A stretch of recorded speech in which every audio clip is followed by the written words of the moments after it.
A educação superior, ela tem 3 pilares fundamentais: o ensino, a pesquisa e a extensão. Eles não funcionam sozinhos. Para você ter uma pesquisa, você tem que ter um ensino. Para você ter a extensão, você precisa ter a pesquisa e vice-versa. Eles são interligados. Inclusive, aqui eu falo dessa indissociabilidade entre eles.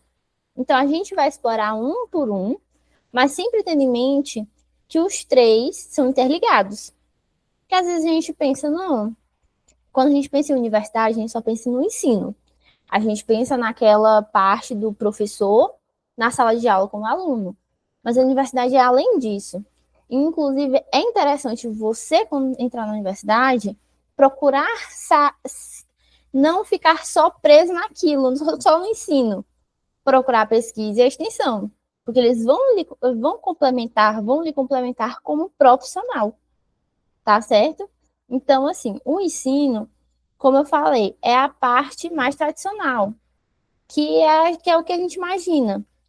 Então, com o ensino, a gente vai formar aquela base do que é, por exemplo, do que é o direito. Como é que a gente vai enxergar o direito na sociedade? Que a gente vê todas aquelas propedêuticas lindas no começo do curso. Enfim, o ensino é para isso. Ele vai transmitir as informações, capacitar, formar pessoas críticas dentro da universidade e lidar com as situações daquela profissão. Eu sempre vou estar remetendo ao direito, porque é a nossa área. Mas é também importante falar no geral. O ensino é isso. O ensino ele tem 3 características principais que eu trouxe para vocês. Ele tem uma formação integral. Então, a gente vai moldar dentro desse ensino um profissional completo. O profissional, ele vai ter que ter todas aquelas competências de saber lidar com os problemas dentro da sua profissão. Ele vai lidar criticamente com aquilo. Um advogado, por exemplo, por mais que no curso de direito nós seja formado bacharéis em direito, a gente também a gente também vê questões práticas que nos ajudam na advocacia. Apesar da universidade não formar advogados, mas no ensino a gente vai ter um olhar mais crítico para lidar com caso você queira ir para a advocacia. Então, a formação é isso, nós vamos formar esses profissionais, esses indivíduos críticos. A flexibilidade e a inovação. É uma característica também os métodos de ensino. Muitas vezes a gente não fica só lendo a doutrina na sala de aula, a gente vai ver casos práticos, a gente vai trazer novos métodos de ensino para trazer para o aluno compreender melhor aquela matéria e conseguir ter uma abordagem mais ativa, para o aluno não ficar só passivo na sala de aula, né? Não, hoje em dia se fala muito de uma educação ativa, para o aluno ser ativo dentro da sala de aula e não apenas um ouvinte passivo, né? E a interdisciplinariedade é muito importante, principalmente na área do direito. A gente percebe que todas as áreas elas estão interligadas, elas podem funcionar sozinhas, mas elas vão se conectar com outras áreas em algum momento. Isso é fato. Então, a gente molda esse ensino em como a gente vai ter essa interdisciplinaridade dentro desse pilar. E aí a gente vai para o pilar que eu tanto puxo sardinha, que é maravilhoso, que é a pesquisa, e é fundamental, principalmente, eu digo, na área do direito, porque nós precisamos incentivar a pesquisa na área jurídica.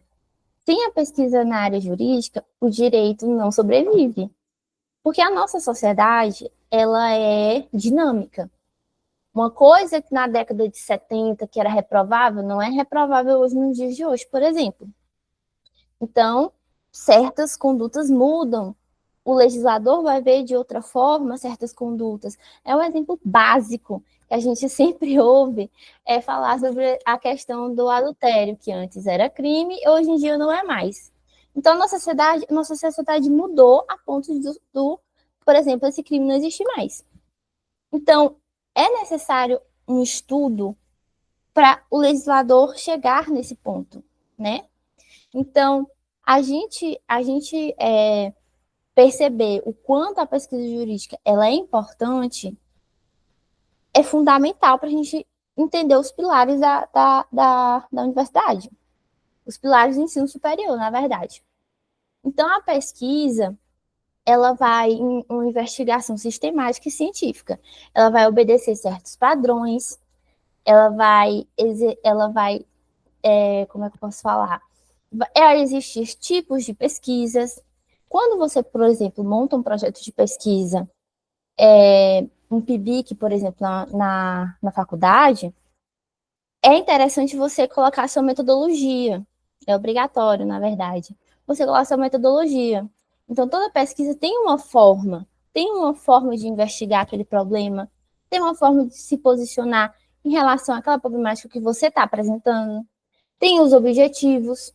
Então, a pesquisa é isso, né? A gente vai trazer um problema social, a gente vai investigar aquele problema social e a gente vai entender o que está acontecendo. Então, é importante, falando agora no geral, para o avanço da sociedade em geral. É importante a pesquisa. Inclusive, eu trouxe aqui os tipos de pesquisa, né? Existe uma pesquisa mais básica, em que você vai aumentar o conhecimento geral em um campo específico. Não é tão avançada, não vai ser algo que vai dissecar aquele tema por completo. O próprio nome já vai falar por si só, vai ser mais básica. A aplicada vai buscar soluções para problemas práticos em específico. Então, aquela temática vai ser bem mais especificada e a gente vai ser mais ativos e buscar soluções nessa problemática. Na pesquisa e desenvolvimento, a gente já vai procurar aplicação direta nesses resultados da pesquisa, porque toda pesquisa tem um resultado. Então, a gente já vai ter uma aplicação direta dentro desse desenvolvimento da pesquisa, né? Dos resultados dela. E, como eu já estava falando para vocês anteriormente, a importância da pesquisa é uma tecla muito importante, porque hoje nós nos preocupamos muito em decorar o código, em passar no concurso, decorar aquelas respostas, qual é a B, C, D, E. Então, essa decoreba nos tira de uma posição crítica, tira essa nossa criticidade. Então, a gente não pode se colocar na posição de só mecanizar aquele conhecimento, uma decoreba, e no final das contas a gente não ter aquele olhar crítico, aquele desenvolvimento de ideias. Então, é necessário a gente sempre sair um pouco disso, sair um pouco dessa decoreba e se questionar. E buscar a inovação da pesquisa, buscar inovar, buscar ser um indivíduo mais crítico e ver os problemas que estão acontecendo. Como é que eu posso contribuir para a área do direito com a minha pesquisa? Essa pergunta que você vai fazer quando você for montar seus objetivos, quando você for montar seu desenvolvimento, quando você for montar a sua metodologia. Então, é muito importante. Já coloquei aqui também a questão da formação de profissionais, porque você como profissional vai ser mais completo olhando para certas situações com um olhar mais crítico. Você pode chegar até desenvolver teses que podem chegar a tribunais superiores e que podem ser discutidas posteriormente por doutrinadores, ou você pode se tornar um doutrinador naquela área. Porque a sua visão foi tão inovadora que é necessário discutir mais ela, por exemplo. Então, assim, o impacto social que tem da gente estimular a pesquisa é muito grande. Vai melhorar todo o sistema.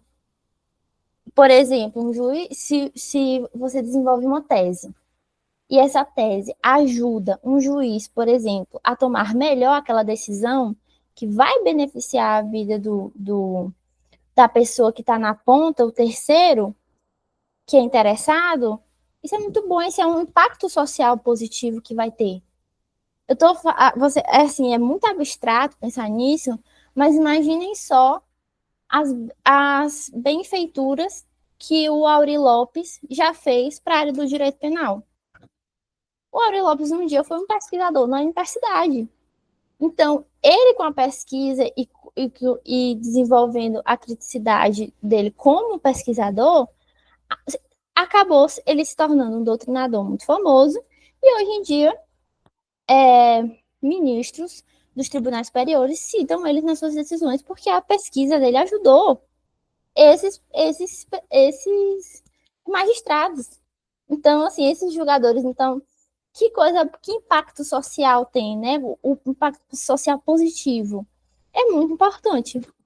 Então, por isso que a gente fortalece essa questão da importância da pesquisa, para a gente entender, porque às vezes a gente esquece isso ao longo do curso. É normal, acontece. Mas esses projetos que vêm depois de extensão nos ajudam a nos conectar com a pesquisa. Os projetos de extensão, muitas vezes, nos tiram daquela coisa da sala de aula, de ficar só no ensino, nos trazem para as pesquisas. Então, para ver como eles estão sempre conectados, né? Às vezes, um projeto de extensão lhe cativa tanto que você vai querer fazer uma pesquisa. E aí você vai ser mais ativo dentro da sala de aula, e aí você não vai ser mais só um aluno ou um ouvinte passivo dentro da sala de aula. O seu ensino vai estar fortalecido, a sua pesquisa vai contribuir para o meio social, e a extensão vai agregar muito para o meio acadêmico, né? A extensão, a gente vai falar agora da extensão específica, é um pilar que vai envolver a aplicação prática, né? Vai ser a aplicação prática em benefício daquela comunidade. A extensão, ela vai promover uma proximidade não só da universidade, mas da sociedade. Por exemplo, eu sou formada pela UESP. Os projetos de extensão da UESP ajudam muito a comunidade do Pirajá. Então, é esse impacto que a extensão tem.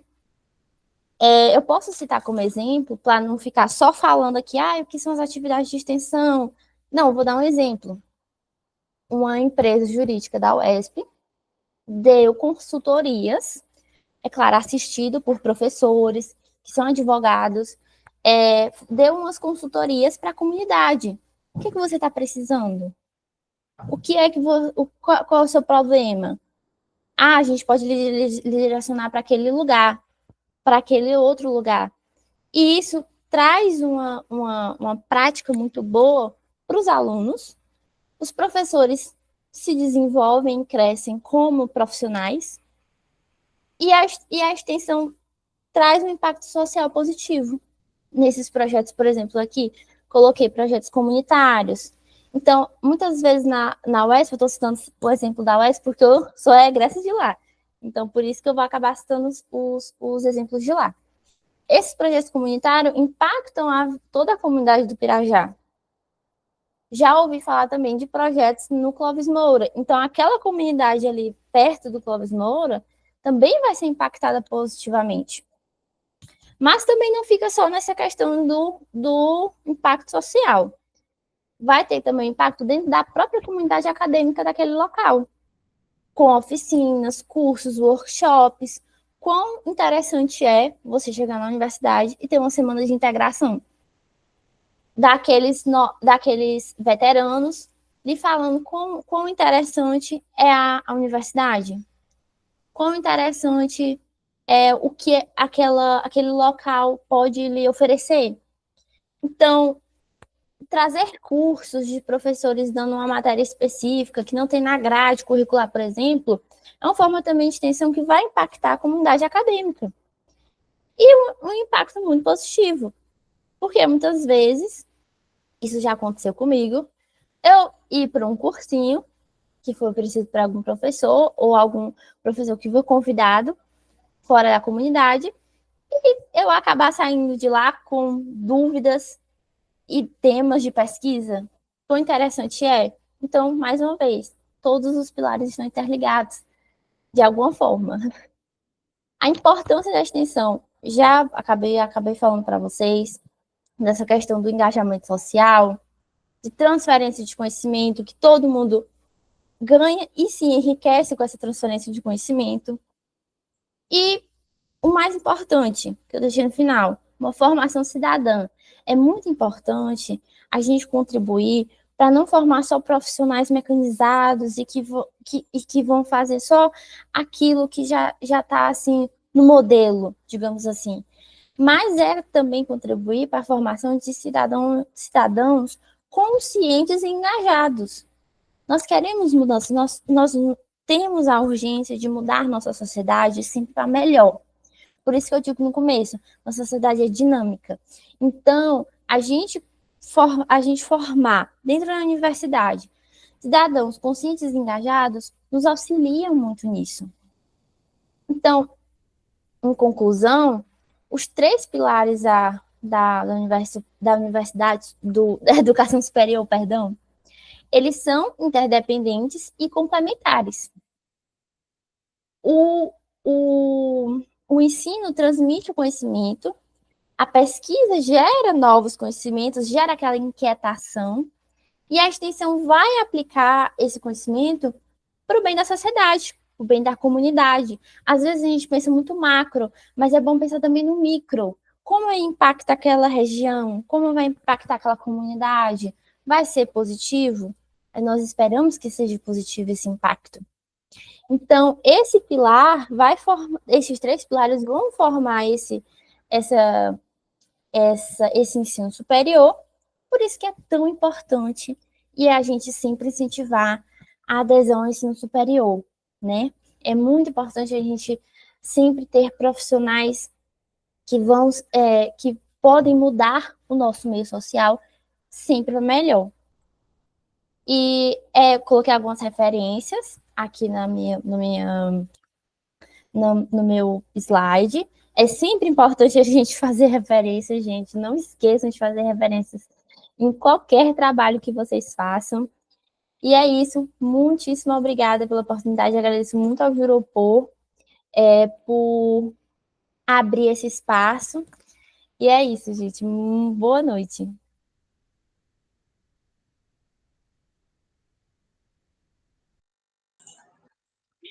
Muito obrigada, doutora Giovana. Foi maravilhoso. Aqui a doutora Giovana trouxe para a gente um olhar mais amplo, realmente, né, da extensão do ensino, da pesquisa e a importância que tem para a gente iniciar isso, como ela falou perfeitamente, iniciar já, dar os primeiros passos já na graduação.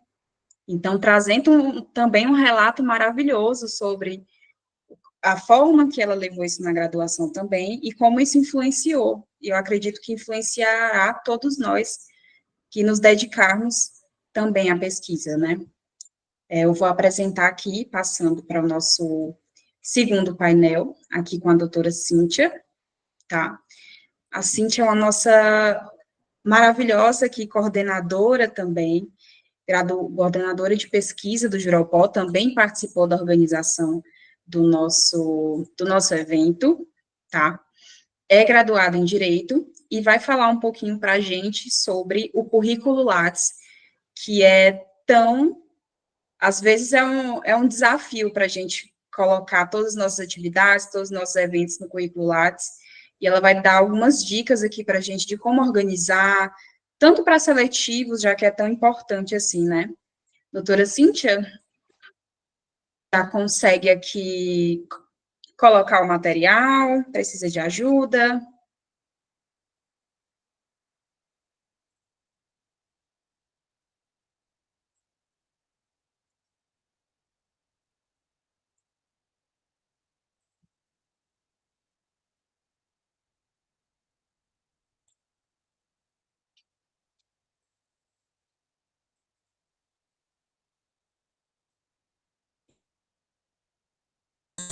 Eu vou colocar aqui também, gente, no chat, o formulário de presença, tá certo? Vocês podem acompanhar cada palestra, a gente vai colocar um formulário para dar aqui, registrar a presença de todos, tá certo? Vou colocar aqui o do primeiro painel.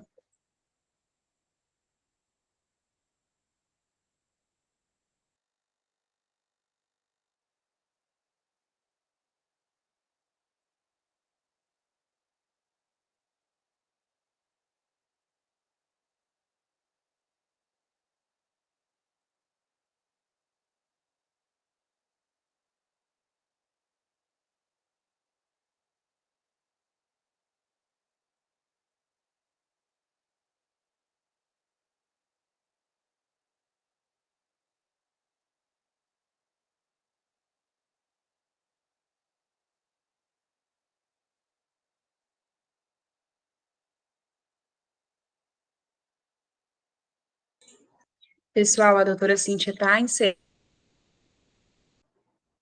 Pessoal, só reforçando, a doutora Cíntia está colocando aqui o material, a gente inicia em instantes, tá bom? Só um instante.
Estão conseguindo visualizar o material?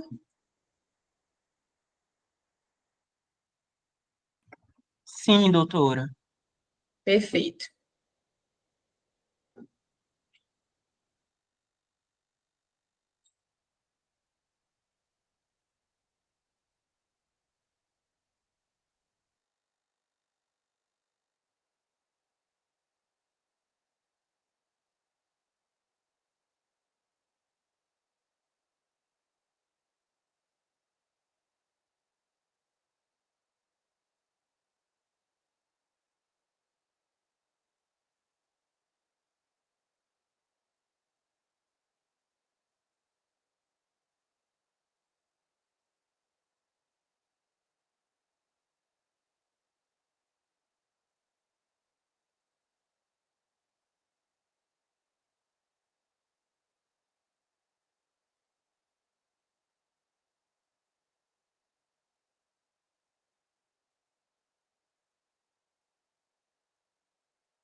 Pessoal, peço a tolerância de vocês 2 minutinhos, porque a Cintia está tentando entrar, tá certo?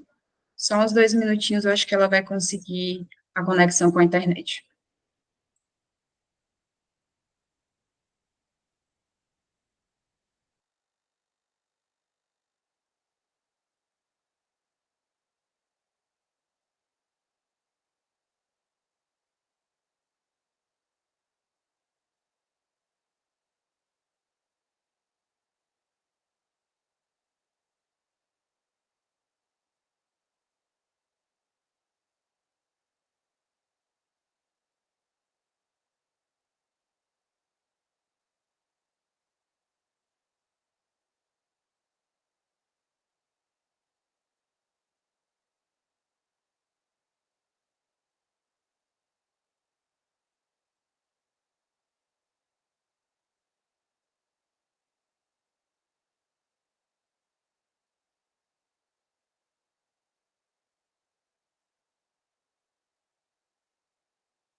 Boa noite, pessoal.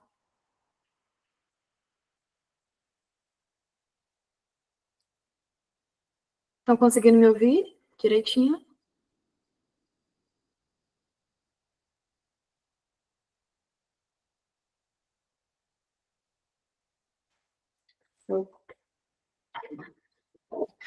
Então a gente já pode começar, né, Arielle? Daí confirma para mim. Boa noite, doutora. Pode começar, tá? Vou colocar aqui o material. Tá certo.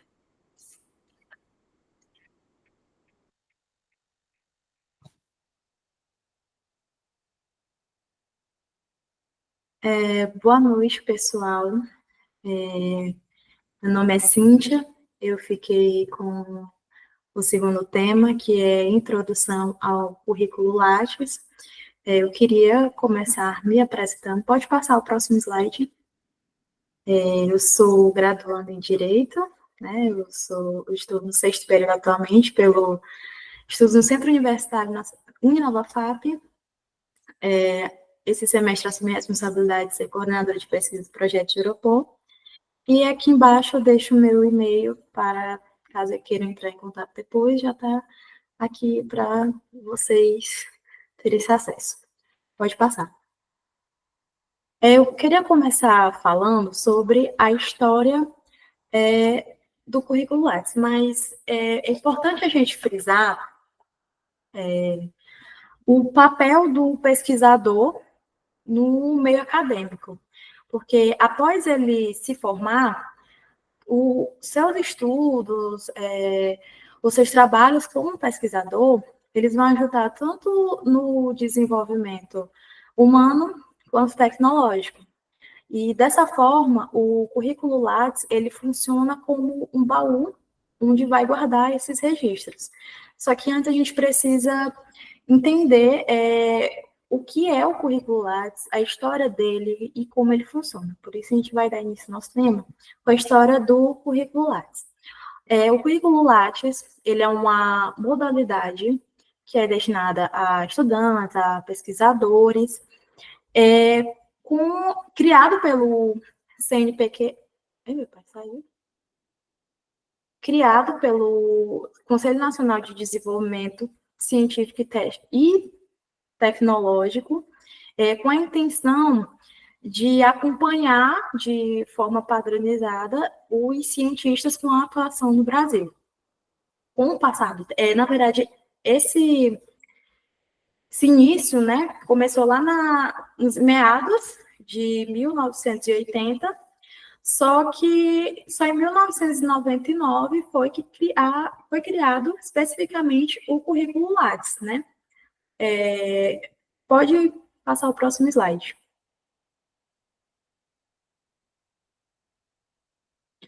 O currículo Lattes, ele foi criado pelo CNPq, que é um órgão é um órgão governamental com a intenção de incentivar tanto os pesquisadores brasileiros a promover a sua ciência através da pesquisa. Esse órgão ele está ligado ao Ministério da Ciência, que é um dos principais fomentadores da pesquisa. Ele pode ser descrito como um currículo acadêmico, né, que é onde você vai produzir seus artigos, seus projetos e registrar ele. O objetivo dele é centralizar essas informações em um único acesso. É uma ferramenta que funciona, como eu já disse, como um currículo, né, que é onde os profissionais vão poder colocar as suas realizações, tanto como estudante, como pesquisadores, e dessa forma ajuda essas pessoas a encontrarem bolsas de estudos, recursos para que possam desenvolver suas produções acadêmicas e seus projetos. Hoje, no Brasil, uma das principais produtoras de artigos científicos são as instituições públicas, né? Aí, dessa forma, o CNPq, ele criou a plataforma Lattes para concentrar essas produções funcionando além de um currículo, também como um censo, né? Para ter esse controle sobre as estatísticas de produção científica no Brasil. Essa ferramenta, ela é essencial porque ela atua na área da pesquisa e produção científica e, através dela, você pode conseguir, como já disse, uma bolsa de estudo, um financiamento da sua pesquisa e, para quem for ingressar em alguma carreira de concurso, ajuda e agrega bastante. Pode passar.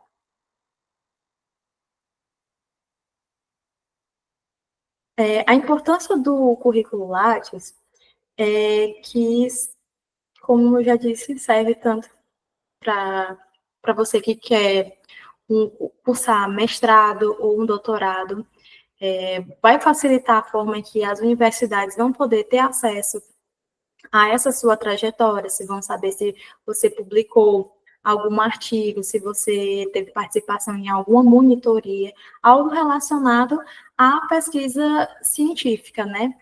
E de forma que contribui para a carreira profissional daquela pessoa que está desenvolvendo a sua produção científica. Ela é uma ferramenta indispensável para quem quer construir uma carreira uma carreira acadêmica, e a sua importância, ela vai além de uma simples apresentação de um currículo. Ela é fundamental para esse reconhecimento e o networking no meio acadêmico. Pode passar. O currículo Lattes, como ele funciona? Para criar um currículo Lattes, é necessário que você faça um cadastro e preencha todo o formulário sobre a sua formação acadêmica, sobre os seus projetos, tudo que envolve a área da pesquisa, além de permitir que os usuários eles incluam informações que vão poder agregar no seu currículo. Essas informações elas são divididas em seções específicas que elas podem ser atualizadas conforme a sua carreira acadêmica evolui. Pode passar. Aqui eu deixei elencado, né, através de pontos, os passos necessários para que sejam feitos para que seja feito o seu cadastro no currículo Lattes. Pode passar que eu vou ler aqui através do celular.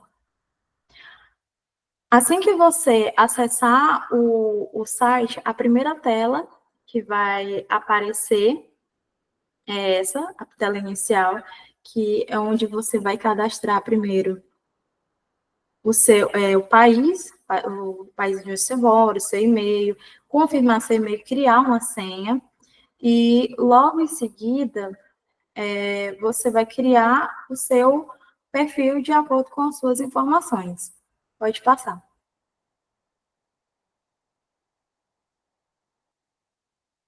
Aí, pode abrir a tela? Abrir, não é passar, é abrir mais a tela, assim. Tem como abrir mais ela? Pronto. Aqui você vai preencher com seu nome, com seu sobrenome, dados pessoais, país de nascimento, sexo, cor, raça, número de CPF, número de identificação, RG, o órgão, unidade federativa, número de passaporte. Caso não tenha, não precisa botar validade, data de emissão, sobrenome, tanto de primeiro nome do pai, e sobrenome do pai também, primeiro nome da mãe e sobrenome da mãe. Pode passar.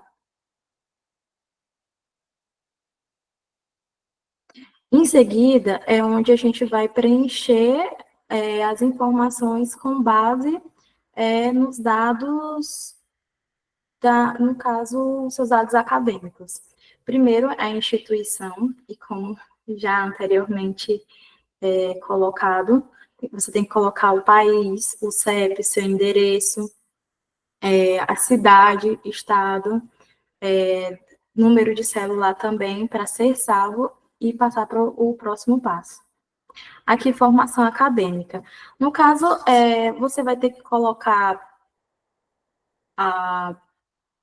se você não for formado, teria que colocar o semestre que você está, ou se você formou, colocar qual que você já é graduado, a instituição, a formação em andamento, que é onde está ali embaixo, que no caso é para quem não terminou. Você coloca ali, salva e passa para o próximo passo. Aqui é a situação profissional, mas no caso, quem não tem, pode passar essa parte. Pode passar. E, por fim, a gente finaliza aqui no caso, porque o currículo Lattes, ele tem um alcance não somente nacional, ele também tem um alcance internacional. Então, dessa forma, você colocando se você sabe mais de um idioma, você pode inserir nessa parte do que você lê. No caso, se você entender outro idioma, você coloca e deixa as informações salvas. Pode passar. Algumas dicas para você manter o seu currículo Lattes atrativo, que no caso seriam clareza e objetividade. Mantenha sempre o seu currículo Lattes claro e objetivo na descrição de suas atividades e realizações. Organização e estrutura. Utilize sempre a plataforma para organizar suas informações de uma forma que seja coesa e coerente. Destaque sempre as suas realizações, como eu disse, o currículo Lattes, ele funciona como um baú, que é onde você vai registrar toda a sua vida acadêmica para, vamos supor, uma universidade que está querendo contratar alguém, um professor. Ela pode utilizar aquele seu currículo, baseado naquelas informações, para poder acompanhar toda a sua trajetória acadêmica. No caso de graduandos e recém-formados, para quem está no início de carreira, mesmo que as atividades pareçam não ser tão importantes, você pode colocar, sim, no seu currículo para deixar ele mais atrativo. E dos pós-graduandos e pesquisadores, sempre registrem os projetos de vocês, de pesquisa e publicações, para que sempre ficam atualizados dentro dos parâmetros exigidos. E por aqui eu finalizo a minha apresentação. Obrigada. Finalizo com a frase: toda ciência é pesquisa e toda pesquisa é crítica.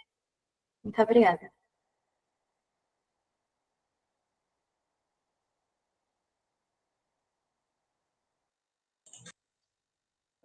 Muito obrigada, doutora Cíntia, pela contribuição. Eu acho que um dos nossos principais desafios é realmente o currículo Lattes, é um dos nossos realmente desafios aí, e acho que a gente pôde desmistificar um pouco, até para a gente compreender que é um simples formulário, na verdade, né? A gente vai complementando e conseguimos aí ir completando ele certinho a partir das nossas experiências acadêmicas. Pessoal, eu vou colocar aqui o registro do segundo painel, e com 2 minutinhos a gente inicia o terceiro painel, que inclusive eu irei apresentar, tá certo? Só um instante aqui para colocar o link.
Olá, pessoal, vocês estão conseguindo ver o material certinho?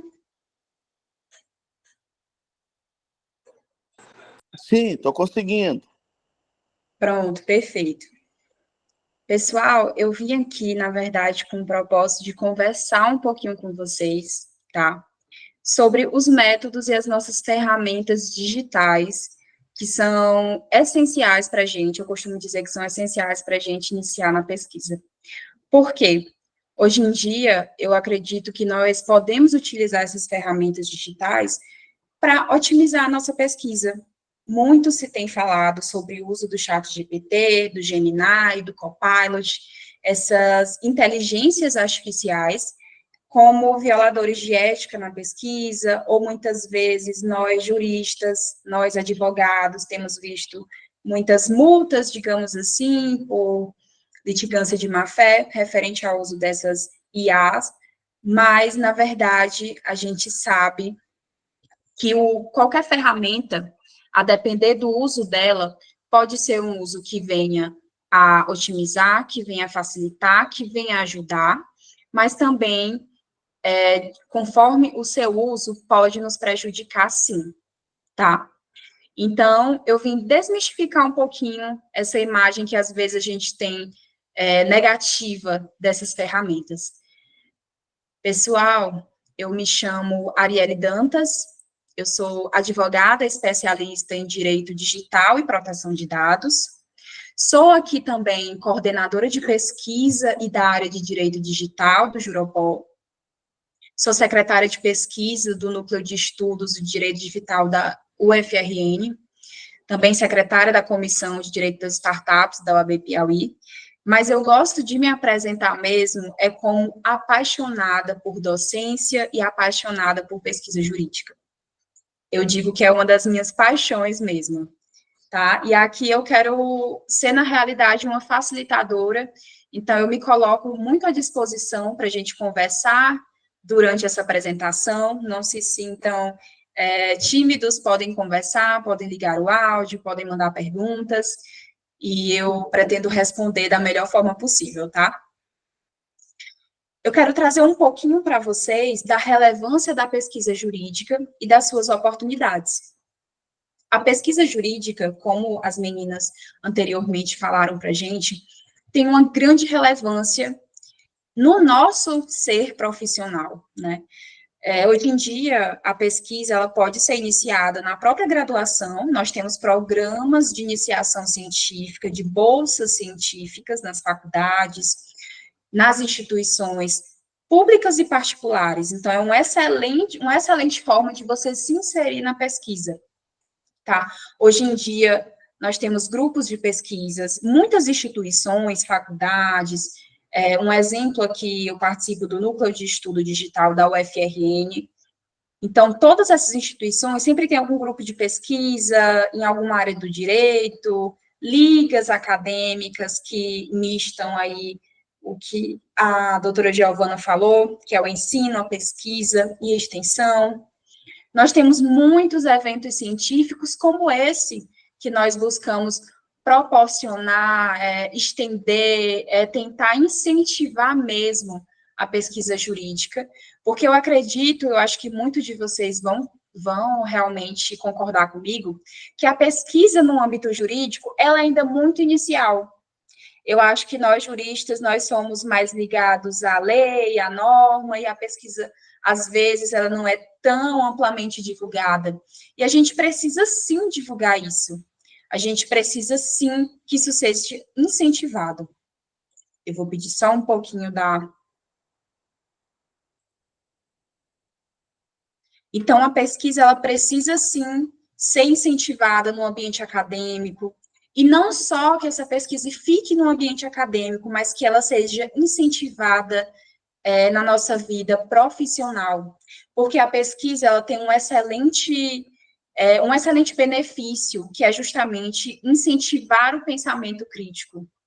E esse pensamento crítico é o que eu acredito que vocês vão concordar comigo, nós advogados, nós estudantes, utilizamos ele diariamente, precisamos ter esse pensamento crítico, precisamos ter essa capacidade de comunicação, precisamos fortalecer o nosso intelecto, precisamos fortalecer o nosso currículo para estar nas melhores instituições, para alcançar os mais altos cargos, que eu acho que essa é, sim, o objetivo de todos nós enquanto profissionais.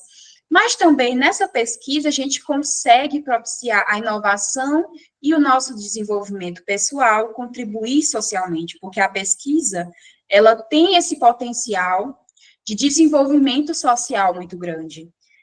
Quando nós estamos numa demanda jurídica, defendendo um cliente, nós estamos criando teses jurídicas, e essas teses jurídicas muitas vezes foram construídas durante pesquisas jurídicas com base na normativa, com base na jurisprudência. Então, é algo que nós devemos, sim, nos incentivar a colaborar. E eu acho maravilhoso que o projeto Juropor, nós temos, abrindo aqui um espaço para falar do projeto, nós temos o Juropor Pesquisadores, que é uma oportunidade maravilhosa de desenvolvimento, de compartilhamento de conhecimento, dúvidas, sanar dúvidas acadêmicas.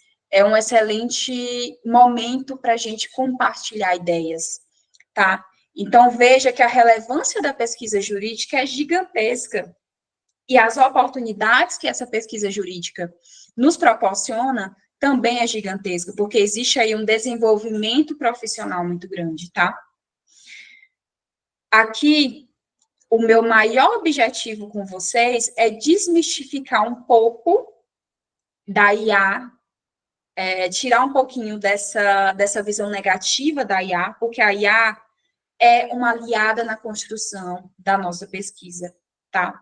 Mas veja, o uso da IA, seja na pesquisa, seja no nosso dia a dia, precisa ter um uso ético, e eu vou aqui ensinar para vocês quais são as ferramentas, como a gente vai utilizar essas ferramentas de forma correta, tá bom?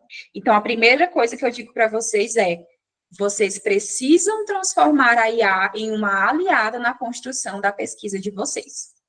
Esse é o primeiro passo, e essa é a forma certa de encarar a IA, né, frente à pesquisa jurídica.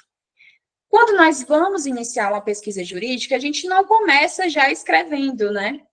Quem já teve a oportunidade de fazer resumos expandidos, trabalhos acadêmicos, sabe, artigos também, teses, enfim, TCCs, quem já teve a oportunidade de contribuir dessa forma, sabe que tudo começa de uma pesquisa exploratória, de uma busca exploratória para entender o que é que eu quero pesquisar. Quem já teve essa oportunidade, lembra que quando a gente vai fazer um artigo, um trabalho acadêmico, seja qual for, a primeira coisa que a gente faz é o nosso mini projeto, é aquele projeto, pré-projeto que chama, né? É onde a gente vai delimitar a introdução, vai delimitar objetivo geral, objetivo específico, justificativa, problema de pesquisa. Esse é o momento que a gente vai delimitar cada um desses pontos, tá? É na busca exploratória por outros materiais que eu vou entender qual é o meu problema de pesquisa, porque todo trabalho acadêmico parte de um problema de pesquisa. E nesse problema de pesquisa, eu vou fazer uma pergunta. Vamos supor, se eu quero pesquisar sobre o uso da IA no judiciário, qual vai ser a minha pergunta? Talvez a minha pergunta seja: quais os impactos que a IA tem, quais os impactos do uso da IA no judiciário? Se eu quiser delimitar mais ainda a minha pesquisa, eu posso colocar como problema: quais os impactos do uso da IA no judiciário piauiense? É uma forma de delimitar o meu problema de pesquisa. Qual é o meu problema de pesquisa? Que pergunta eu quero responder? Esse é um dos primeiros passos que a gente tem para delimitar, para fazer essa busca exploratória. Então, quando eu começo a ler sobre o tema que eu quero pesquisar, eu começo a ver artigos diferentes, livros com pontos de vista diferentes, entendimentos jurisprudenciais, teses. Eu consigo ver um universo de de temas, de situações relativos ao que eu quero pesquisar. E a partir disso, eu vou delimitando cada vez mais o meu programa de pesquisa e o meu tema também. É a partir daí que eu vou buscar resumos do meu tema principal, que eu vou ter indicações de artigos, que eu vou ter comparações entre esses artigos, e muitas vezes a gente quer pesquisar uma coisa, quando começa a delimitar, já está em outro escopo, porque é importante essa busca exploratória, é o primeiro momento da pesquisa, tá? E eu tenho algumas IAs para ajudar vocês nisso, tá? Para facilitar. Como é a nossa pesquisa tradicional? Para quem ainda não teve essa experiência, quando a gente vai pesquisar de forma tradicional, a gente utiliza as bases de dados. Vocês já ouviram falar no Google Acadêmico? O Google Acadêmico é uma base de dados. Lá a gente tem uma infinidade de artigos, materiais e livros que a gente pode estar pesquisando. Essa é uma forma tradicional de busca. Hoje em dia, com algumas IAs, a gente faz isso de forma muito mais dinâmica, muito mais rápida e otimizada. Eu vou mostrar para vocês, eu trouxe 3 exemplos aqui de IAs, eu quero que vocês anotem, para que vocês futuramente deem uma olhadinha, testem, porque aqui tem que testar, tá bom? Para vocês entenderem como é que funciona.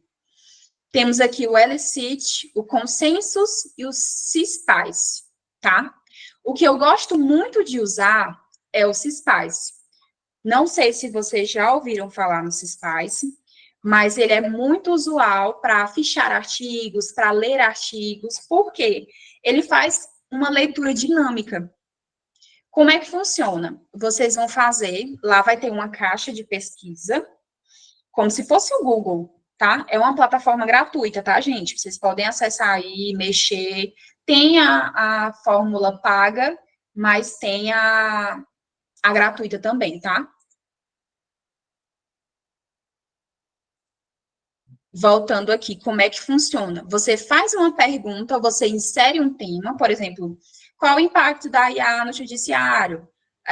Um tema, o uso da IA no Brasil, a regulamentação da IA no Brasil. É assim que vai funcionar. Você faz uma pergunta, você insere um tema. A partir daí, quando você pesquisa, ele vai te mostrar uma infinidade de artigos que guardem relação com o que você perguntou, tá? E aí você clica em Chat with Paper e começa a desvendar o seu texto. Gente, isso é muito legal, porque quando você coloca Chat with Paper, você vai começar a conversar com o teu artigo. Olha que coisa interessante. Você vai perguntar para a IA qual é a função da biodiversidade. Se eu tiver, por exemplo, aqui no exemplo, falando sobre um artigo que fala sobre biodiversidade, eu vou perguntar qual é a função da biodiversidade. E o chat vai me responder o que é que o artigo fala sobre isso. Gente, isso é uma mão na roda. Isso é maravilhoso para a gente entender se aquele artigo realmente tem a ver com o que a gente quer escrever, se ele é bom realmente, se ele é bem fundamentado, se ele tem o que eu preciso. E olha que vocês estão conseguindo ver aqui na tela como é que ele coloca, compreendendo a função da biodiversidade. Aí ele coloca exatamente o que é que o artigo falou sobre o que você está perguntando. E eu posso perguntar também quais são as contribuições, quais são os resultados desse artigo, qual é o objetivo desse artigo. Você pode conversar com o seu artigo. É isso que eu acho bacana no CISPACE. Eu poder conversar com o meu artigo. Eu não preciso perder tempo lendo artigos que depois que eu termino de ler eu percebo não tem nada a ver com o que eu quero pesquisar, perdi um tempão. Com o CISPACE, você consegue fichar somente os artigos que tenham a ver realmente com a tua pesquisa, tá? Essa é uma ferramenta maravilhosa, eu uso muito, eu gosto muito de fazer pesquisas. Então, assim, eu utilizo muito o CISPACE, tá? O Syspace é uma das ferramentas que eu mais utilizo. Recomendo muito. O que a gente pode fazer mais no Syspace? A ferramenta, olha que bacana, ela também funciona como bloco de notas. Então, tudo que você perguntar para o artigo, tudo que você quiser grifar no artigo, acumular respostas, o que vai acontecer? Você vai colocar na opção Select a Notebook, e nessa opção vai haver todas as anotações que você fez sobre esse artigo. Na verdade, no final, você vai ter feito um fichamento completo do artigo. Então, essa plataforma, para mim, é a melhor. Ela é gratuita, tá? Tem a versão paga, mas a versão gratuita, ela já te entrega muita coisa, tá bom? Se eu não me engano, a versão gratuita, ela tem um limite de uso, mas ela entrega muito para você, e eu super recomendo essa ferramenta, é uma das ferramentas principais aí para ajudar você a otimizar tempo, tá? Na hora da sua pesquisa. Vocês conseguem perceber, pessoal, que esse é um uso que é ético? Eu não estou plagiando, eu não estou plagiando, eu não estou copiando texto, eu não estou falando para a IA fazer texto nenhum para mim. Então, aqui, usando o Syspace, a gente não tem nenhum problema ético e nenhum viés da IA dentro da nossa pesquisa, que é o grande problema do uso da IA para pesquisa. Então, aqui, eu acho que o Syspace pode ajudar em muito vocês. A segunda fase, né, como eu falei inicialmente, a primeira fase da pesquisa é a gente fazer buscas exploratórias. É a gente conhecer o nosso tema, o nosso programa de pesquisa, construir aos poucos o nosso objetivo geral, nosso objetivo específico, e a partir daí a gente vai começar a fazer uma revisão de literatura. É o que eu chamo de fase 2, né? A ideia da fase 2 é você não perder tempo lendo artigos que não tenham relação com o seu tema, tá? Aqui a gente vai conseguir otimizar o nosso tempo e estabelecer um foco naquilo que realmente vai contribuir para a nossa pesquisa. Quais são os possíveis resultados que a gente tem na revisão de literatura? A gente consegue identificar e selecionar artigos que são similares, que o problema de pesquisa é muito parecido, para a gente entender como é que funciona a pesquisa nesse aspecto, nessa hipótese que vamos formular. A gente consegue encontrar o material mais importante, a gente consegue encontrar o doutrinador que é referência naquele tema, e a gente consegue começar a estabelecer uma conexão entre os principais autores, entre as principais, mais atualizadas jurisprudências, por exemplo, teses, pareceres. Então, é importante essa fase de revisão para a gente criar uma maior facilitação, uma maior fundamentação para a nossa pesquisa, tá? E aqui eu vou trazer três exemplos, na verdade, citando novamente o Syspace, porque ele também funciona como uma revisão de literatura.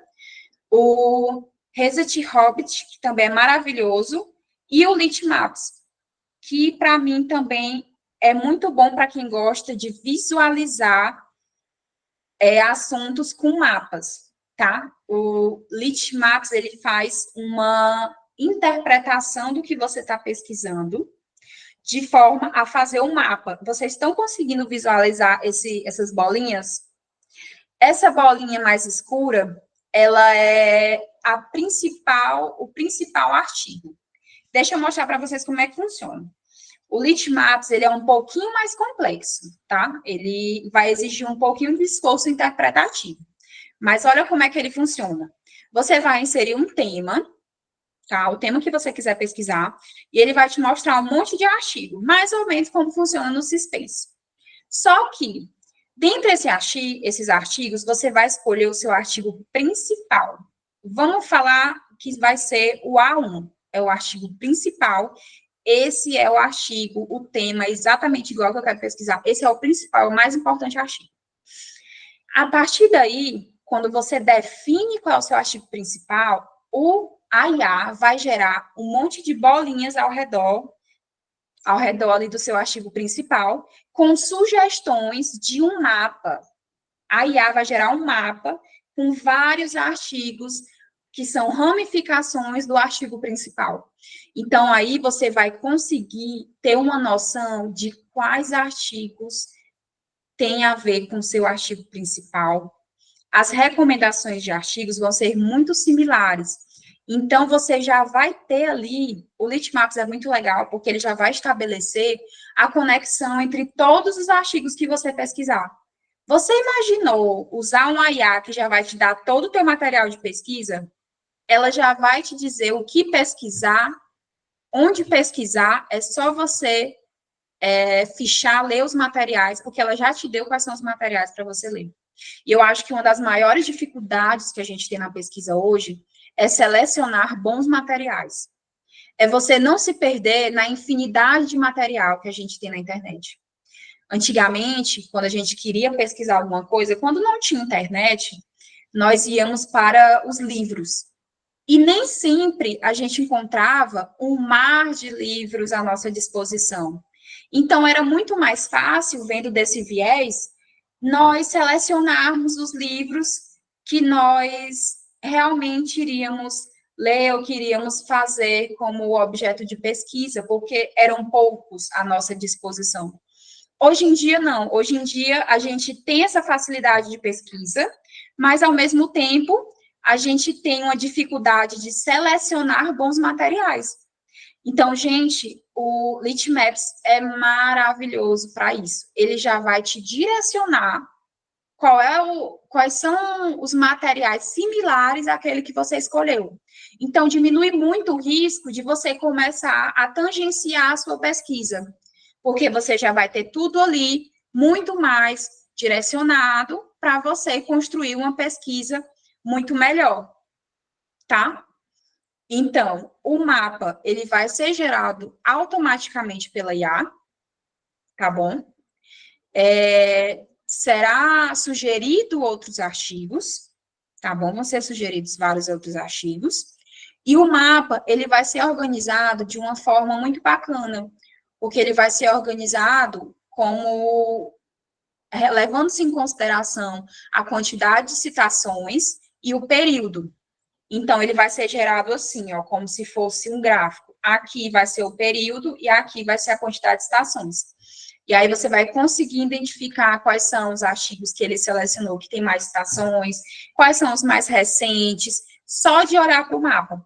Então, é uma ferramenta que eu considero muito boa para você que está iniciando a sua pesquisa, você que ainda não tem tempo ainda não tem, na verdade, não é nem tempo, mas essa prática toda de selecionar artigos para você fazer o seu, de selecionar referências, citações, se você não tem muito essa prática, eu acho que o Litmaps vai te ajudar muito, tá? A otimizar mesmo.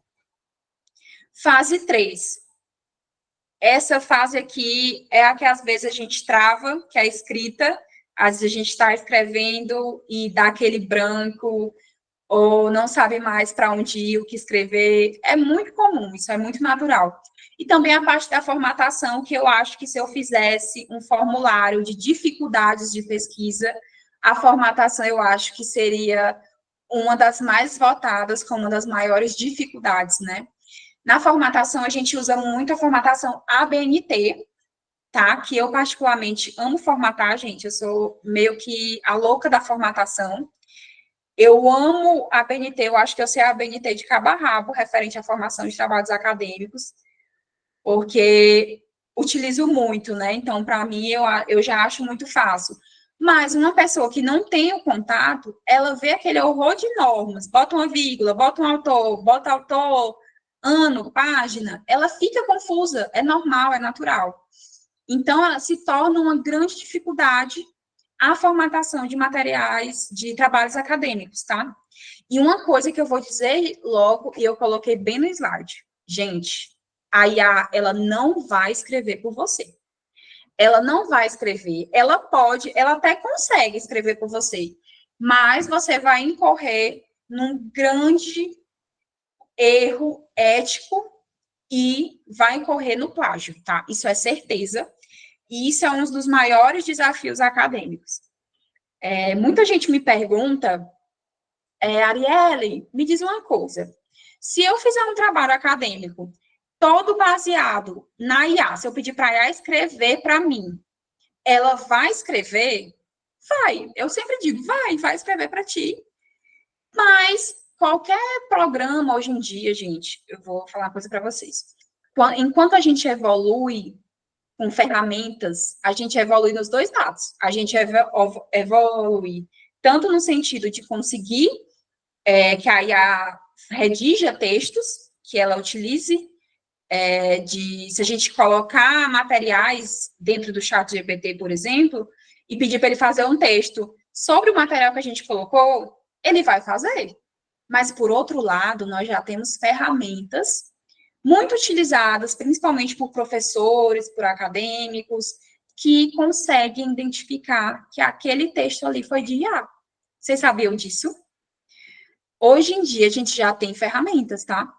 E o uso de IA em trabalhos acadêmicos, seja um artigo, seja qualquer trabalho, ele é considerado um plágio, tá? E aí você incorre em diversas violações, você incorre em violações de propriedade intelectual, direitos autorais. Por que direitos autorais? Gente, a IA, ela não vai inventar, tá? Ela não tem a nossa capacidade de criatividade. A IA, ela não cria, ela copia, ela tira de algum lugar. Então, pensa comigo, se você colocar a IA para fazer um trabalho seu, ela vai estar copiando de alguém, tá? Porque já experimentaram, vocês já usaram o ChatGPT, Gemini, Copilot? Se vocês fizerem qualquer pergunta, ele vai falar, vai te responder, mas lá embaixo ele vai te colocar, tipo assim, sites que ele tirou. É como se ele pegasse um recorte de várias coisas que ele viu na internet, fizesse ali uma resposta para você. Então, veja, a IA não vai escrever para você. E se ela escrever, vai estar cheio de plágio, não vai ser legal, tá? Você não pode simplesmente pegar o que a IA escreveu e colocar no seu trabalho acadêmico. Por favor, não façam isso. Porque isso vocês vão incorrer em grandes violações, tá bom? Mas eu estou colocando aqui para vocês que vai ser muito bacana vocês utilizarem essa ferramenta, tá bom? Porque ela vai otimizar para vocês, principalmente na escrita e na formatação. Deixa eu mostrar para vocês como é que vocês podem utilizar isso, sem estar plagiando, sem estar violando nenhum direito autoral. Vocês podem utilizar a IA para melhorar a estrutura de parágrafos de vocês, tá? Vocês podem utilizar, o ChatGPT é maravilhoso para isso. Para corrigir pontuação e erros de português. Deixa eu falar para vocês. Vocês já fizeram algum post nas redes sociais de vocês e vocês ficaram com dúvida naquela legenda? Será que eu estou colocando a pontuação certa? Será que eu estou fazendo certo? Coloca lá no ChatGPT que ele corrige para ti. E você pode colocar assim, eu quero conversar com o meu chefe, eu não sei qual é o tom que eu converso com ele, qual é o tom da mensagem que eu converso com ele. Pede para o chat, tu digita a mensagem, pede para o ChatGPT reorganizar tuas ideias de forma que fique uma comunicação mais formal, ou uma comunicação mais criativa, sabe? Você pode pedir para essas ferramentas facilitarem para você e colocarem de forma mais, ajustarem a tua comunicação sem mexer no sentido. Ou seja, o texto é teu, mas teve só alguns pequenos ajustes para te ajudar.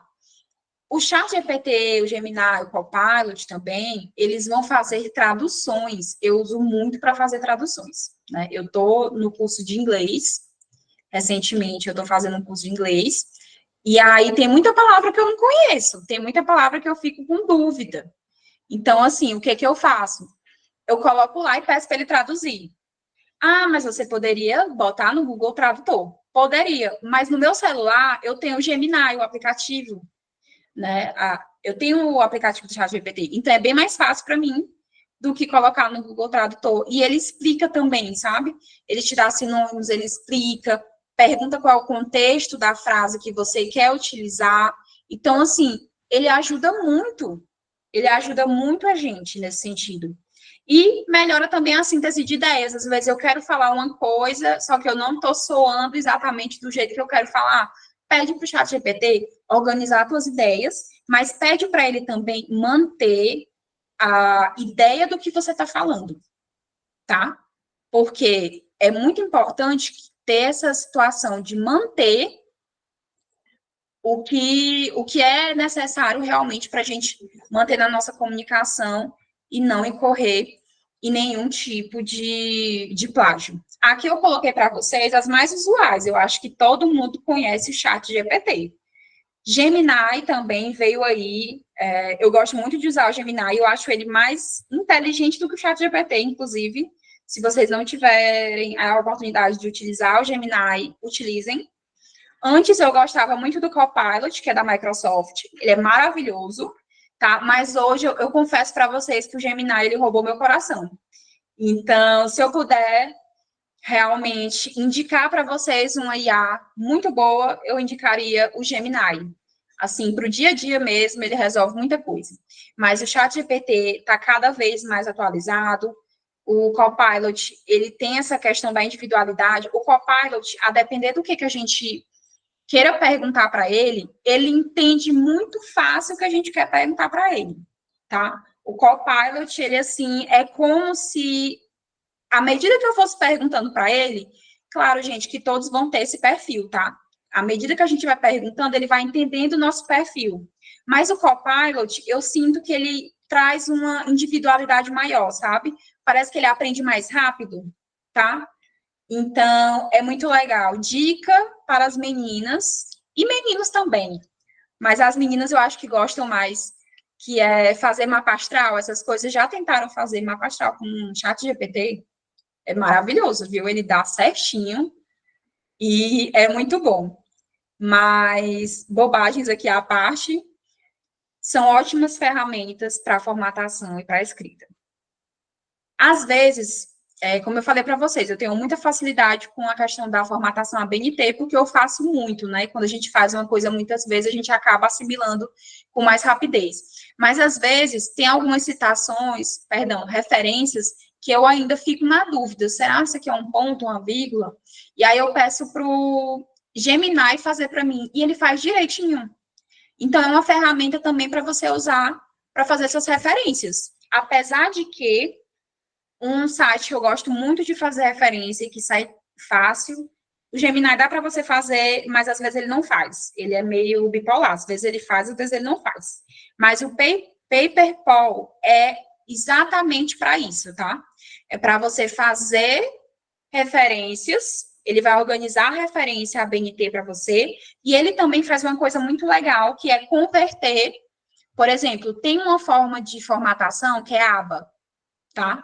Não é muito utilizada, é difícil a gente achar, mas ele converte. Se você vê uma referência que é em aba e você precisa para ABNT, você coloca lá, pede para converter e ele converte. Isso é muito legal, isso é muito bom. Gente, isso economiza um tempo. Eu faço muita revisão e muita formatação de TCC, né? Além da advocacia, como eu gosto muito dessa parte, metodologia jurídica, de docência, gosto muito de falar, como vocês estão vendo aqui. Então, eu reviso muito textos, né? Me procuram muito para revisar textos, para formatar. Então, assim, gente, se todos os estudantes conhecessem essas ferramentas, eu acho que não ia ter mais nenhum atrás de mim para fazer formatação. Porque fica muito mais fácil, você não perde tanto tempo, tá? Você não perde tanto tempo. É muito bom mesmo. Deixa eu passar aqui para vocês. Gente, eu espero de verdade que essas ferramentas sejam de grande ajuda para vocês, porque para mim eu utilizo muito, tá? Depois vocês coloquem aí no chat para mim se vocês já conheciam essas ferramentas, ou se vocês já usaram, se gostam, se não gostam. Vamos compartilhar aí para a gente trazer uma discussão legal. Vamos lá. Eu trouxe para vocês aqui 3 comandos seguros para usar o ChatGPT.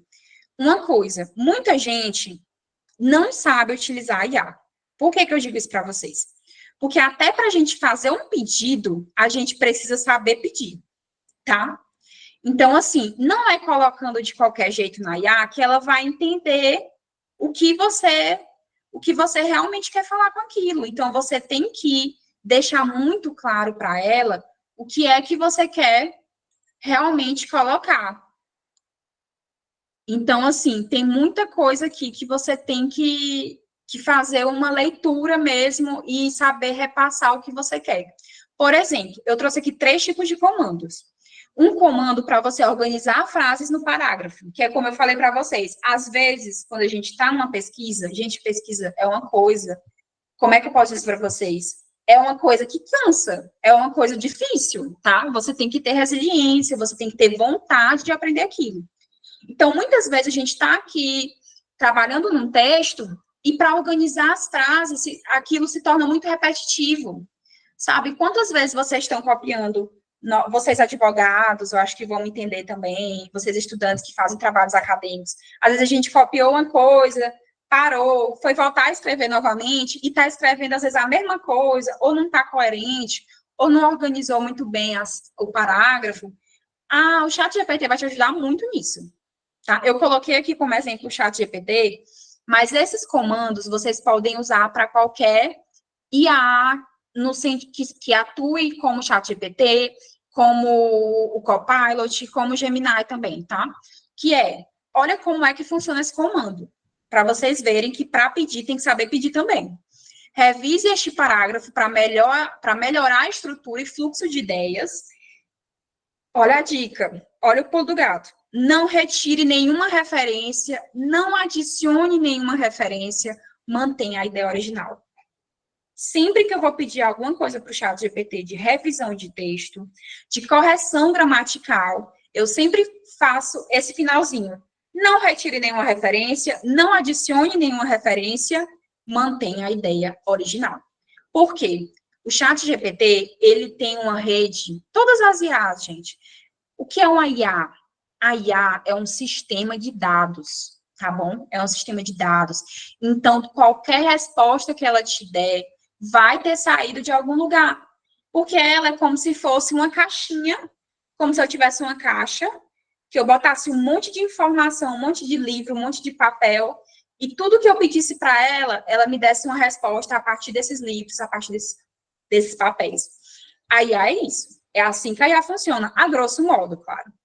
Então, assim, você precisa deixar bem claro para ela que você não quer que ela adicione nada que não esteja ali, nem quer que ela retire nenhuma ideia que esteja aqui. Você simplesmente quer que ela organize para que as ideias fiquem, mantenha-se a ideia original e fique algo mais coeso, né? Eu acho que muito dessa coesão ela vai te ajudar.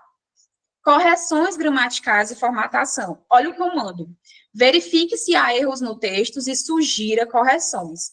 Não retire, de novo, não retire ou adicione nenhuma ideia. Mantenha todas as informações do texto, tá? Ela vai identificar os erros gramaticais, ortográficos, e você pode também colocar para ela sugerir correções, tá?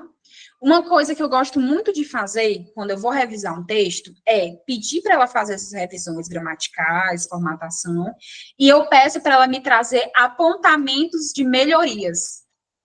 Gente, eu peço para a IA me criticar. Eu peço para ela dizer o que é que eu tenho que melhorar, o que é que está faltando. Ela vai ser meio que uma professora para mim. Ela vai apontar, isso aqui você tem que melhorar, isso aqui você tem que melhorar. Por quê? Porque essa também é uma facilidade para a gente. Agora, pegando aqui o lado acadêmico. Qualquer material, qualquer trabalho acadêmico que a gente for realizar, que a gente for redigir, vai ter muito a questão do outro revisar.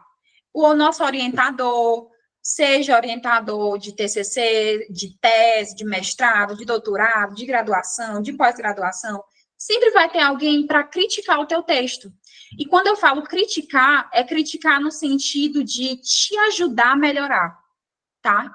De verificar no teu texto o que é que você pode fazer para que esse texto melhore, para que esse texto tenha uma qualidade melhor.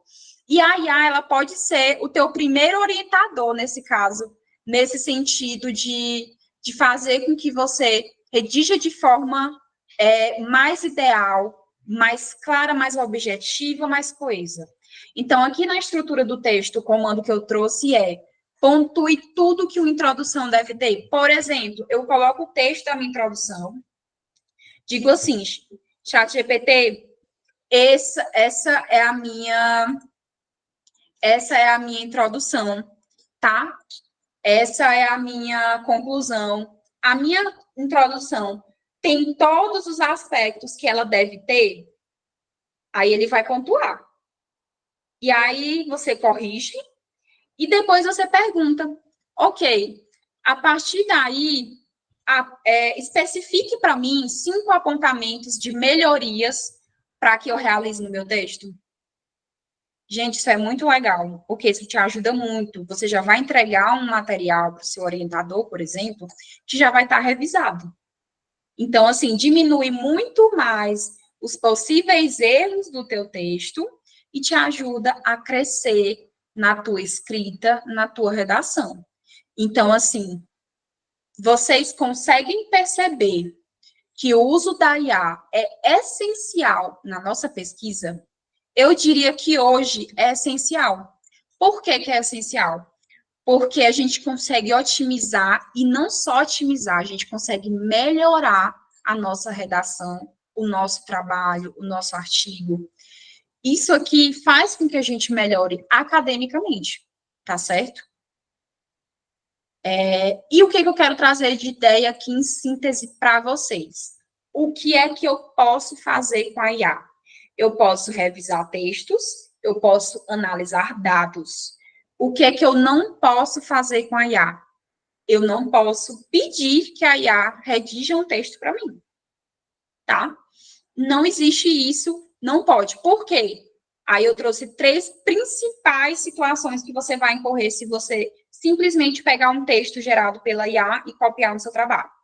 Plágio, porque, como eu disse, a IA, ela é nutrida de dados, então ela vai pegar de outros artigos, e aí você vai incorrer em plágio, porque você não vai citar, você não vai fazer, você não vai ter essa referência, vai ser plágio.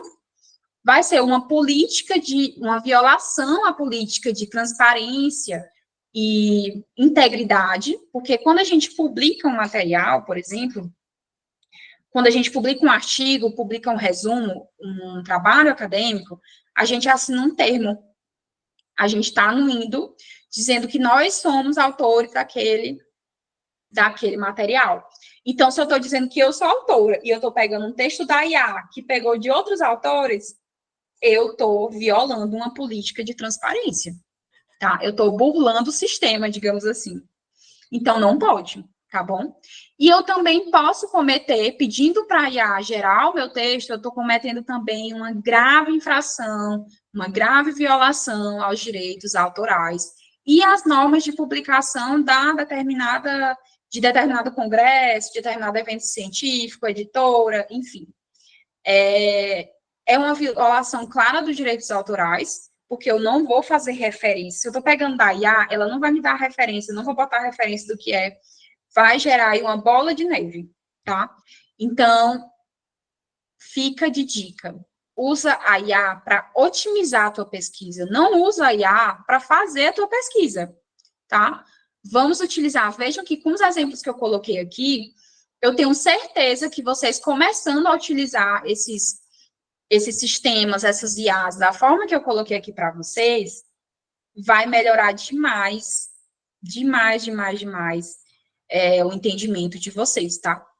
Vai melhorar, a pesquisa vai sair mais rápida, mais coesa, mais fundamentada e formatada, né? Porque a gente sabe que é muito bacana para a formatação também. Eu trouxe aqui outra ferramenta, tá? É uma ferramenta que é o GraphMaker, que ele é maravilhoso, e eu vou dizer aqui para vocês que eu não uso só para questões acadêmicas, não, tá? Eu uso para muita coisa. Porque o GraphMaker, ele é um produtor de gráficos. Ele é muito legal, tá? Como é que ele funciona? Vocês estão vendo aí que tem três retângulos, né?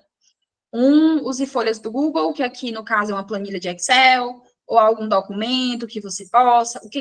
Como é que funciona isso aqui, para falar a verdade? Você vai fazer um upload, na verdade, de algum arquivo nesses 3 formatos, formato do Excel, aqui, e esses outros formatos, E a partir do documento que você colocar, dos dados que você colocou nesse documento, ele vai te gerar um gráfico. Olha que interessante. Academicamente, você pode utilizar isso para fazer um acompanhamento dos materiais que você está fichando, né? Às vezes a gente está fazendo muito fichamento de muito material, está lendo muito material, não lembra do que leu, do que não leu. Então, esse gráfico vai te ajudar a você conseguir verificar de forma muito visual o que de materiais que vocês conseguiram ler, que vocês conseguiram identificar, que você já leu e o que você ainda não leu, o que você está lendo. Então, assim, essa é uma forma de organização dentro da pesquisa muito boa, tá? É uma dica extra que eu coloquei aqui para vocês e que vocês podem utilizar não somente na pesquisa, mas em diversos momentos no trabalho também. Isso aqui, nós que somos advogados, trabalhamos muito com planilha e, às vezes, para demonstrar uma situação para o cliente, ou utilizar até no processo judicial mesmo, um gráfico, né? Hoje em dia, com o Visual a gente consegue perfeitamente utilizar gráficos que ficam mais visuais e com uma leitura mais dinâmica, digamos assim, para o julgador, né? Então, aqui é uma dica extra para vocês. Gente, eu fiz meio que fechando aqui para vocês, se vocês quiserem tirar print também sobre. Aqui a gente tem um resumão do que eu falei, na verdade. IA para conhecer melhor seu tema, Litmaps, porque é aquela IA que vai fazer um monte de mapazinhos para você compreender melhor o seu tema. IA para ajudar a ler os artigos. Lembra do CISPACE que eu falei lá no início? O CISPACE, você consegue conversar com o artigo que você selecionou. Você vai digitando e a IA vai responder tudo sobre aquele artigo que você selecionou. IA para explorar os artigos sobre o meu tema. Nós temos aqui também uma IA para poder você explorar. Isso aqui eu não passei para vocês por conta do tempo, mas essa IA você consegue explorar também, como o CISPACE faz, diversos artigos com o mesmo tema que você selecionar. IA para fechar o problema de pesquisa, Scholasty. O Scholasty é muito bom quando você não fechou, né? Você ainda não sabe direito o que você quer pesquisar, então você quer formatar melhor o seu problema de pesquisa. O Scholasty vai te ajudar muito. Então, eu coloquei aqui para vocês pesquisarem mesmo, tá? Colocar no Google, testar, porque a melhor ferramenta vai ser a ferramenta que você mais gosta. Então, você tem que testar mesmo, sair testando várias. IA para ajudar na formatação e converter. Lembra do que eu falei para vocês? Eu posso tanto usar o Paperpal para formatar do zero, tipo, eu boto umas informações e ele organiza da melhor forma possível, ou eu posso converter de uma formatação para outra, né? A gente sabe que a ABNT é uma das mais utilizadas, mas não tem só ela, tem outras também. E aí você consegue no Paperpal fazer essa conversão, tá bom? E aqui, gente, eu finalizo, tá? Com a minha apresentação. Foi um prazer estar aqui com vocês.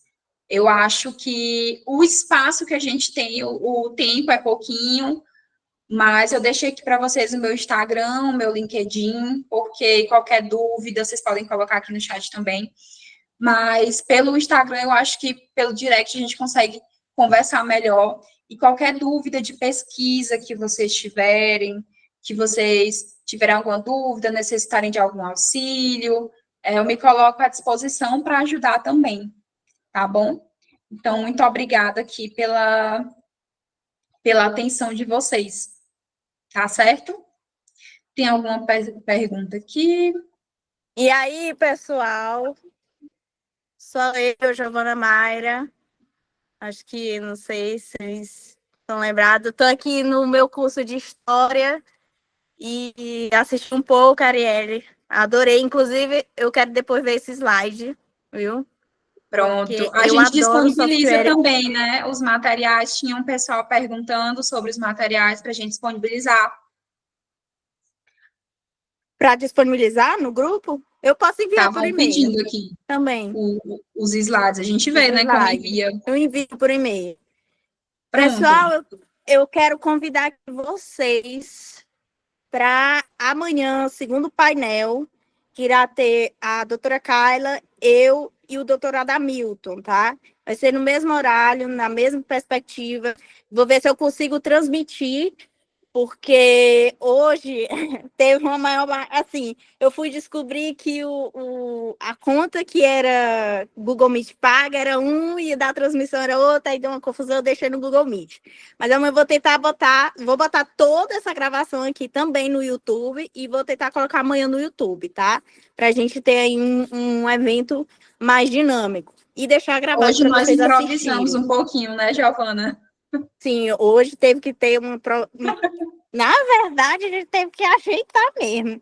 Porque o negócio ali, quando eu vi 24 horas para esperar a transmissão na outra conta, eu me desesperei. Eu disse, pô, deixa no Google Meet. E aí, gente, eu não tive como acompanhar aqui a doutora Arielle na mediação, porque hoje eu acabei de ter uma apresentação, inclusive, para falar sobre tempo, né? Tempo e da história, que eu faço curso de história. Mas amanhã vou mediar o evento, eu espero todos vocês, inclusive eu vou lá no grupo reforçar, e eu vou também gravar um mini vídeo antes para convidar vocês, para reforçar também para outros colegas. E é isso, gente, eu espero que vocês tenham gostado. Eu assisti o primeiro, não consegui assistir o segundo, porque eu estava em apresentação, e assisti o finalzinho, que eu adorei os slides da Arielle, inclusive o conteúdo. E espero todos vocês lá e um beijo. Assinem a presença de vocês para a emissão dos certificados. Um abraço, gente. Eu vou ter que sair aqui, mas foi um prazer conhecer todos vocês e apresentar um pouquinho desse assunto que eu amo. Fica aí, tá? A dica para vocês e o que vocês precisarem, a gente fica à disposição. Um grande abraço em todos.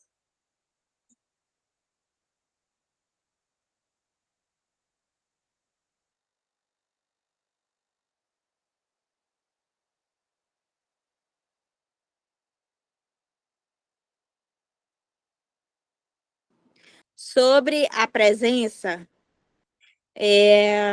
só tá para você, Yasmin, que tá bloqueada?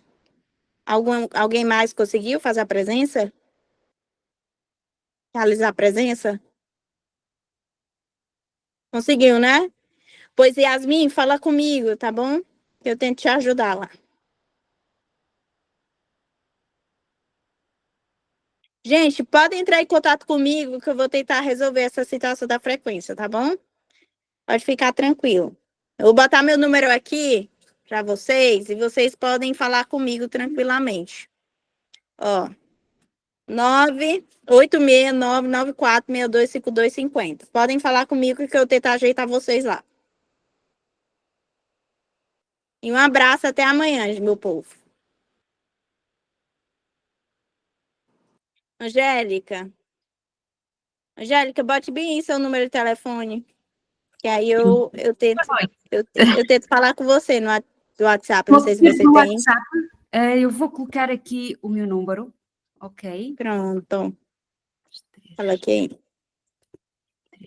351-934. Certinho, eu falo com você, viu? Um Tá, prazer muito estar obrigada. aqui, diretamente de Portugal. Exatamente, foi um prazer. Sim, Um prazer. obrigada e uma boa noite. Boa noite, espero vocês amanhã. Exatamente, até amanhã. Obrigada. Até. Tchau.